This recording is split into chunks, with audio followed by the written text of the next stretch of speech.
another episode of Maunalua Past, Present, and Future.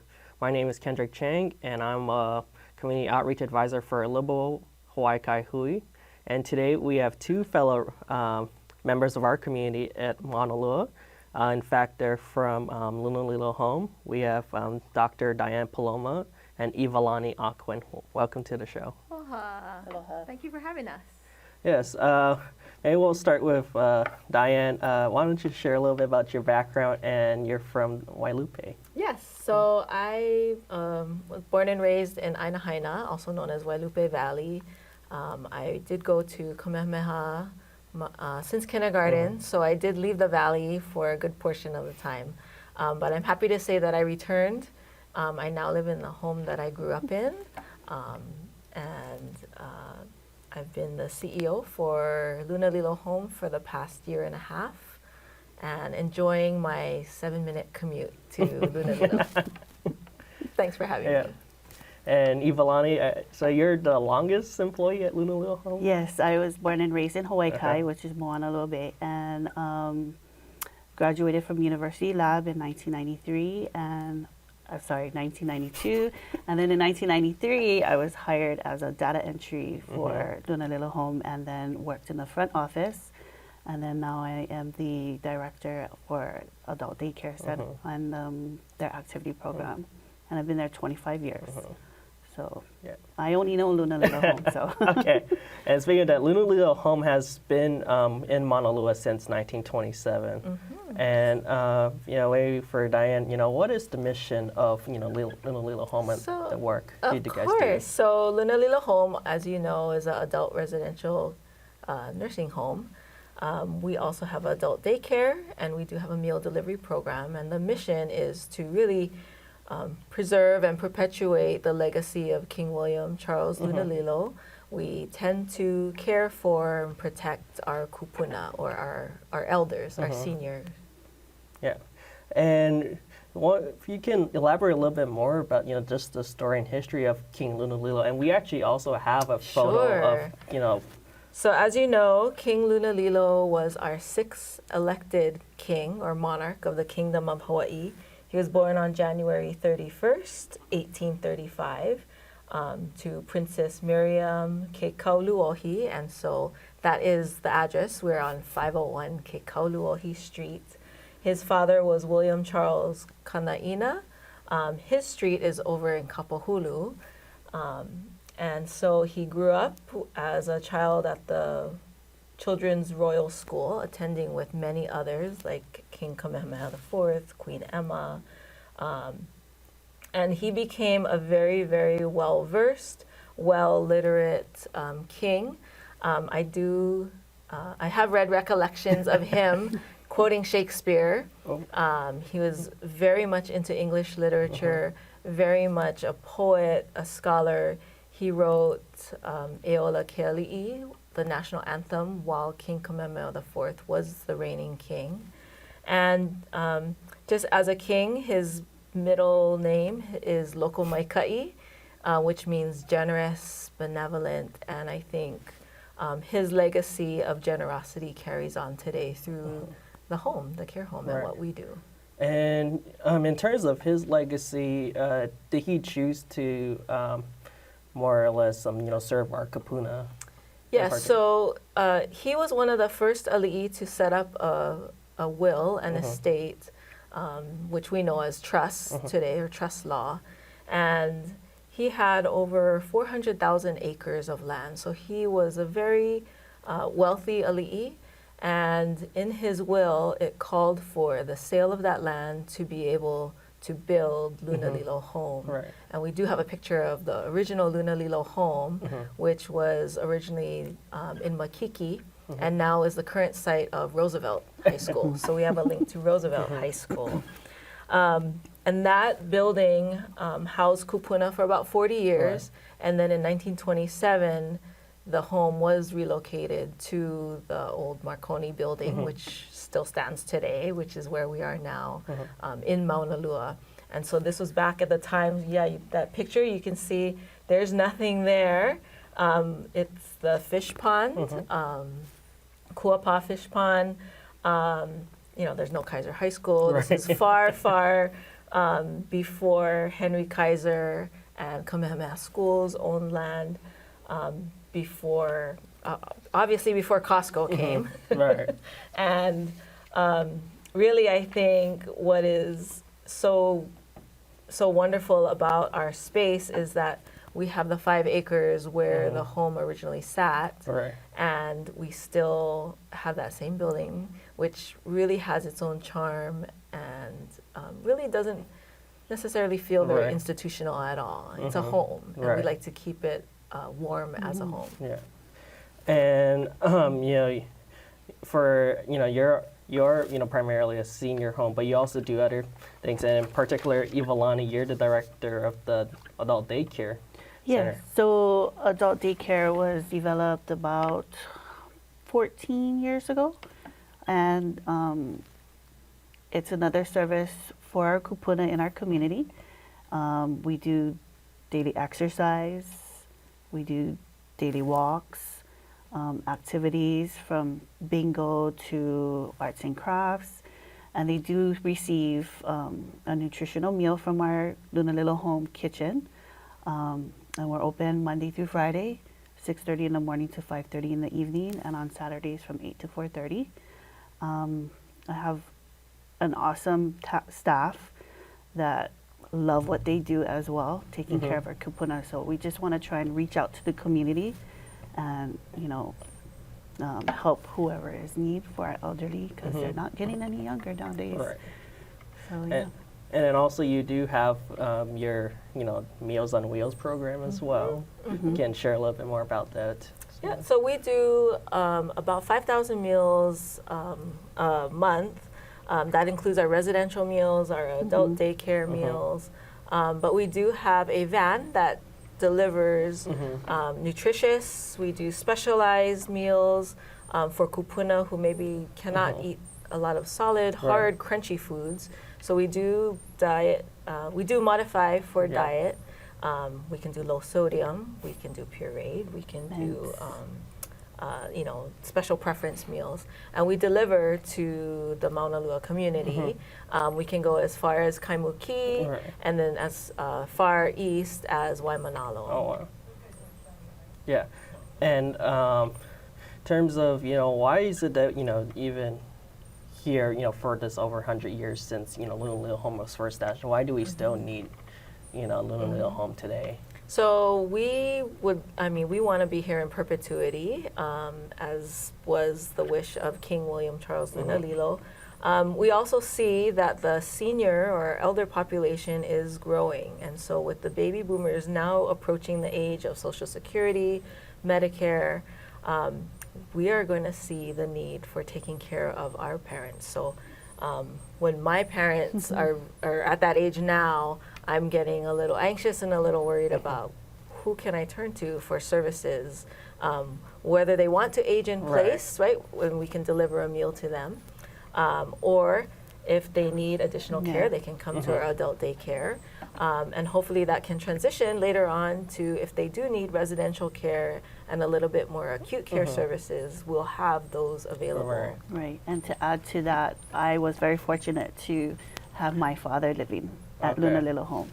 He actually just made 2 years there, so I see him every day when I come to work, and sometimes he calls me from his bedroom, and so I'm very fortunate, and I know he's in good hands here at Lunalilo Home. Now, if we can talk a little bit more about the residential program, like how many kupuna do you guys have at Lunalilo Home, and what kind of things do you have in terms of healthcare services for your residents? So we have 42 beds, and we are licensed, a State Department of Health licensed facility. We also have about 8 of those beds dedicated to a higher level of care, meaning if they need oxygen or if they need wheelchair assistance, we are able to accommodate them. What people may not know is that we also do respite care. So if you need a loved one cared for temporarily, between 5 days to maybe as 3 weeks, say you're going on a trip, we have the ability to take care of your kupuna, manage their medications for them, for a shorter amount of time if they're not in residential care. And I think the biggest part about what we do at Lunalilo is bringing in the culture of Hawaiian food, Hawaiian activities, speaking Hawaiian. We also recently were able to have garden beds created for us where we can do a farm to table kind of program for our kupuna. The that grew up with poi on the table every day, and so why couldn't we be able to help bring back all the flavors of their youth and be able to grow it on site on our we do have the advantage of having a 5-acre property. Dawson was able to build 12 garden beds that allow us to grow the food, prepare it in our kitchen, and serve it to our kupuna. Just bringing more fresh vegetables and fruits to their daily diet. And when were the garden beds built, and who was behind that? So we got those garden beds from Dawson. So Dawson is a local company. It was around the birthday of Beatty Dawson, so honored her, and they do a service project every year. We also got some funds from the HMSA Foundation to be able to hire staff, purchase supplies for our home garden. So we have kalo, we have eggplant, lettuce, green onions, rosemary, a lot of herbs. We have fresh fruits. We have 2 mango trees on property. I don't know if I should disclose that to the general public. Mango trees, papaya trees, we're growing avocado. So really trying to get as fresh as possible using the land that we have. And I understand, Diane, you also manage, volunteers from our community who wants to, come and help. So, what kind of, volunteers get involved with Lunalilo Home? So actually, Eva and I both manage a lot of the volunteers. We have so many students, community groups, civic clubs coming. One of the best things about our volunteers is that they come and they share their time. And the kupuna, I think, really, really enjoy their time with the volunteers. This is one of the Kaiser clubs that come over all the time. We are actually literally right next door to Kaiser High School. We are just separated by a fence. And most people don't realize just how close we are to Kaiser. We hold things like our Halloween trunk or treat. This was a new thing where we have, instead of going out to homes, we just go to the backs of our cars. So basically we're bringing the home to them. And then here's Eva hosting one of our Tea with Tutu.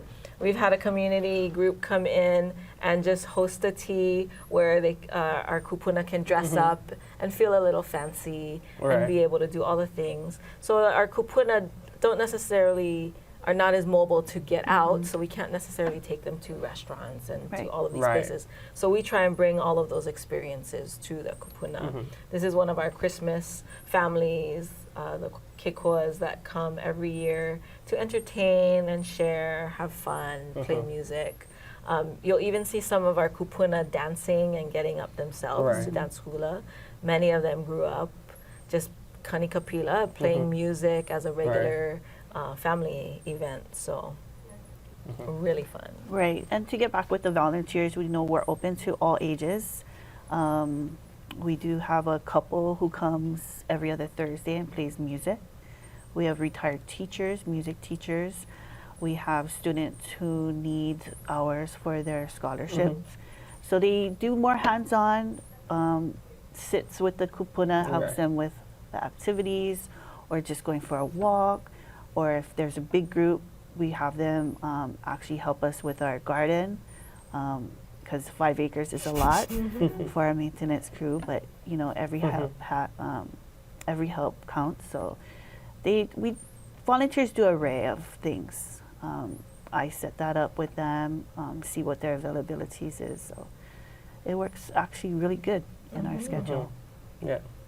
And then just going back, as you are a staple of the Maunalua community. Why is it particularly this home is really needed for our community out in East Oahu? Well, it's one of the last models of kupuna care that actually helps subsidize costs. So for our Native Hawaiian residents, we're able to subsidize a portion of that. And we realize with the expensive, increasing medical costs for our kupuna, right? As kupuna age, their medical needs become more complex.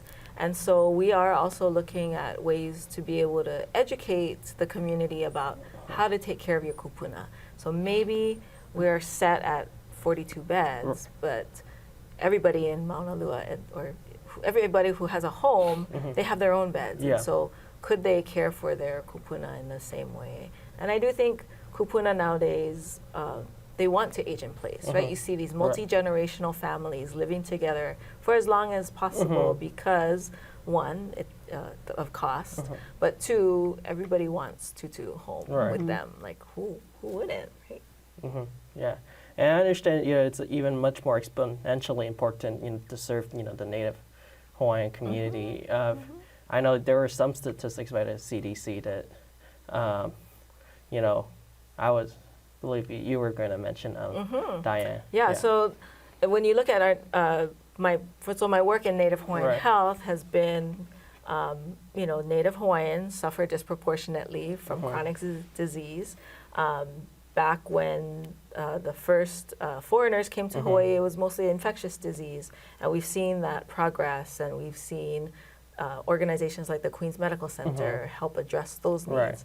But as we moved into today, we suffered, and not just Native Hawaiians, but we all do, suffer from more chronic diseases like heart disease, cancer, stroke, diabetes, all of those things. So we are very much poised to be almost a medical institution, taking care of kupuna, and also being able to educate their families on, maybe bringing McDonald's is not the best thing for them, but there are many other choices that you can, and fresh fruits and vegetables and other choices, and we help families, learn about their kupuna in a different way. Right. And then as, for Lunalilo Home, you are, subsidy. So do you pretty much, how does that process in terms of, intaking and bringing in residents work? So we have a director of admissions, Colleen Weir. She's excellent in being able to match the need with what we have available. Some residents stay for a very long time. I think we have a resident that's been here for about 10 years. And then some are a little more shorter stay, and it just depends on meeting the needs of the family. It's always best to plan ahead, but we always know that doesn't always happen. But Colleen would be the one to call, and the best thing about Colleen is that if our facility doesn't have the capacity to care for your kupuna, she pretty much knows this like the back of her hand, and she knows who to call and what organization. There are other care homes in the Maunalua area. Some are smaller, some are larger, some are more independent living. But really, we have a very nice partnership with them in sharing referrals and finding what's the best fit for the kupuna, not just what's the best for our organization.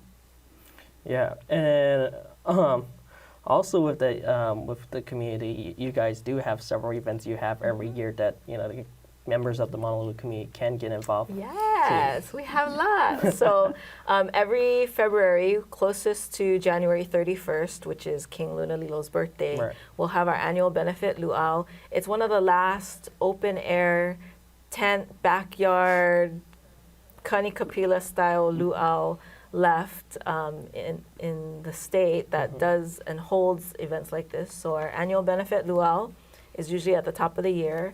We also have a golf tournament. We usually have it somewhere in Hawaii Kai. We've had it at Hawaii Kai Golf Course for the past number of years. As well as we just started doing a annual Thanksgiving imu. So an imu, as you know, is the underground oven. We do it on site because we have the property. And this past year we had about 210 turkeys. We think it might be expanding now that the word is out. I think we're one of the only urban emus available. Especially in the East Honolulu yeah. area. Yeah, and so what you do is, for people who don't know, you wrap your turkey in foil. Or after seasoning it, of course. We put in the imu the night before Thanksgiving. You come Thanksgiving morning, pick it up, and take it straight to your party, your potluck. Okay. And then for you, Diane, you recently ascended as the first CEO of Lunalilo Home last year, and then I know you guys have a strategic plan you're currently, working on. So, can you share a little bit more about? Sure, of course, we'd be happy to. So I was hired under the Kauhale Kupuna strategic plan, which is a 10-year plan that takes us from 2017 to 2027.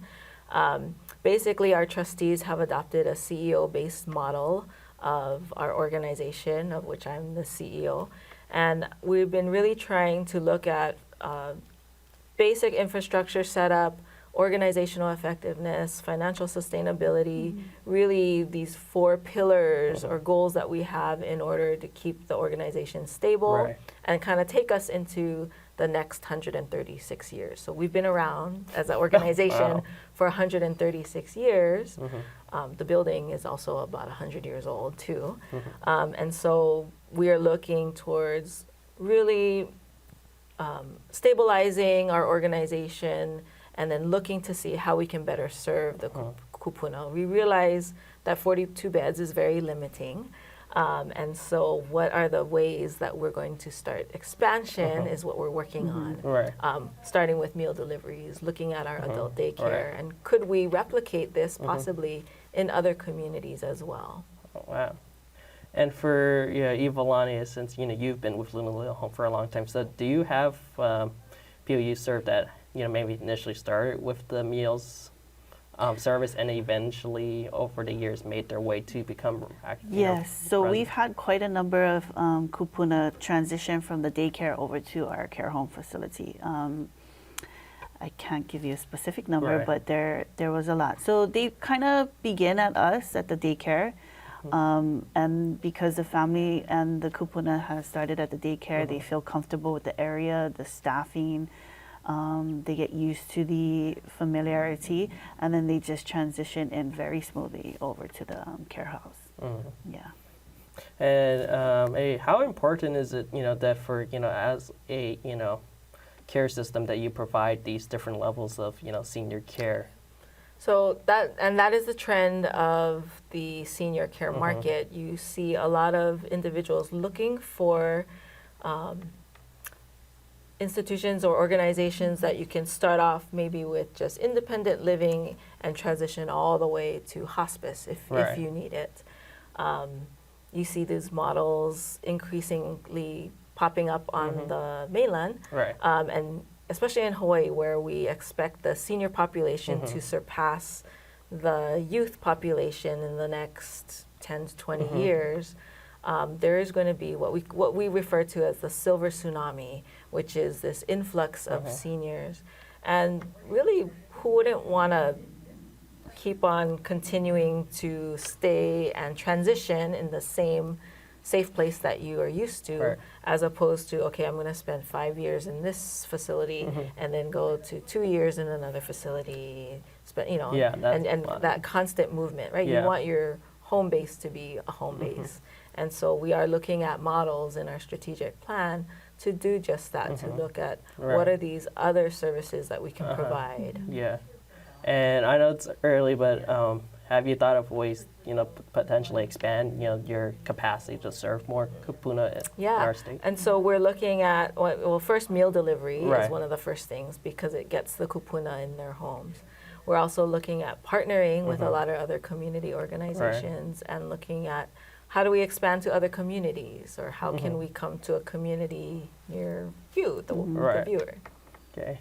And finally, I guess we'll start with Iwalani and then Diane. Is there anything else you would like to add or share, any last-minute call-outs for our viewers of how to get more involved? I'm just, we are their voice. That's how I see it. That's how I continue. That's how we're going to help the kupuna in our community. And I see myself retiring here. I have my own room picked out and everything. You do. You have your room picked I out. have my already. room picked out. I might have already. to fight you for it. So yeah.